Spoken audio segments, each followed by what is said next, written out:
ప్రభువునందు ప్రియులకు క్రీస్తు యేసు వారి ఘనమైన నామములో శుభములు తెలియజేయుచున్నాం. ఈ దినము హెబ్రోన్ క్యాలెండర్ వాగ్దానము. నా ప్రాణమా యెహోవాను సన్నతించుము, నా అంతరంగమునున్న సమస్తమా ఆయన పరిశుద్ధ నామమును సన్నతించుము. కీర్తనల గ్రంథము 103వ కీర్తన 1వ చరణంలో భక్తుడైనటువంటి దావీదు ఈ యొక్క కీర్తన రాస్తూ ఉంటున్నాడు. ఇది దేవుని మంచితనంపై రాసిన కీర్తనగా ఉంటుంది. ముఖ్యాంశము 8వ వచనంలో ఉంది. యెహోవా దయా దాక్షిణ్య పూర్ణుడు, దీర్ఘశాంతుడు, కృపా సమృద్ధి గలవాడు అని కీర్తనకారుడు ఆరాధిస్తున్నాడు. నిజమే, దేవుడు దయగలిగినవాడు, దాక్షిణ్యపూర్ణుడు, దీర్ఘశాంతుడు, కృపా సమృద్ధి కలిగినటువంటి వాడు.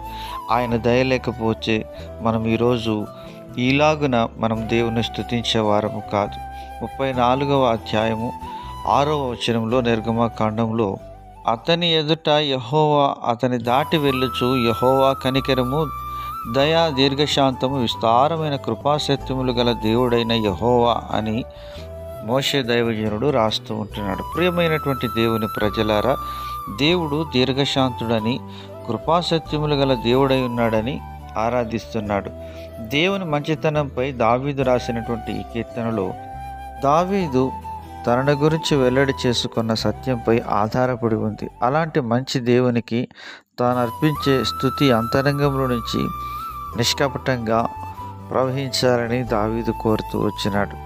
ప్రియమైనటువంటి దేవుని ప్రజలారా, దావీదు తన జీవితంలో దేవునికి కృతజ్ఞుడిగా జీవిస్తూ వచ్చిన వాడుగా ఉంటున్నాడు. 33వ కీర్తన మొదటి 3 చరణాల్లో అంటున్నాడు, నీతిమంతులారా యెహోవాను బట్టి ఆనందగానము చేయుడి, స్తుతి చేయుట యథార్థవంతులకు శోభాస్కరం.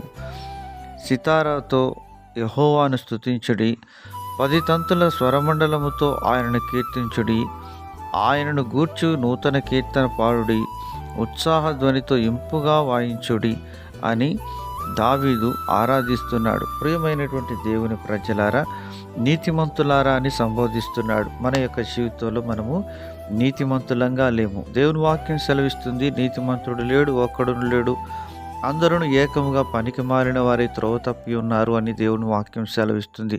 ప్రభువైన యేసుక్రీస్తు వారి యొక్క ప్రాణత్యాగం ద్వారా రోమా 4:25 ప్రకారం ఆయన మన అపరాధముల నిమిత్తం అప్పగింపబడి మనల్ని నీతిమంతులుగా తీర్చుటకై లేపబడెను. ప్రియమైనటువంటి దేవుని ప్రజలారా, ఆయన యొక్క రక్తము ద్వారా కడగబడినటువంటి మనల్ని దేవుడు నీతిమంతులుగా తీరుస్తూ వచ్చినాడు. పరిశుద్ధ గ్రంథం బైబిల్ సెలవిస్తుంది. సామెతల గ్రంథము 11వ అధ్యాయం 4వ వచనములో, ఉగ్రత దినమందు ఆస్తి అక్కరకు రాదు, నీతి మరణం నుండి రక్షించును అని దేవుడు వాక్యం సెలవిస్తుంది. ప్రియమైన స్నేహితుడా, ఈ నీతి ప్రభువైన యేసుక్రీస్తు వారు, ఆయనే మనల్ని రక్షించే దేవుడుగా ఉంటున్నాడు. దైవజనుడు నోవాహు మరి ఆ తరములో నీతిమంతుడిగా దేవుని దృష్టికి ఎంచబడుతూ వచ్చినాడు. దేవుని ద్వారా కృపను పొందుకొని తాను తన కుటుంబం రక్షింపబడుతూ వచ్చినాడు. అలాగున మనం కూడా దీవించబడి దేవుని ద్వారా మేలు పొందుదుము గాక.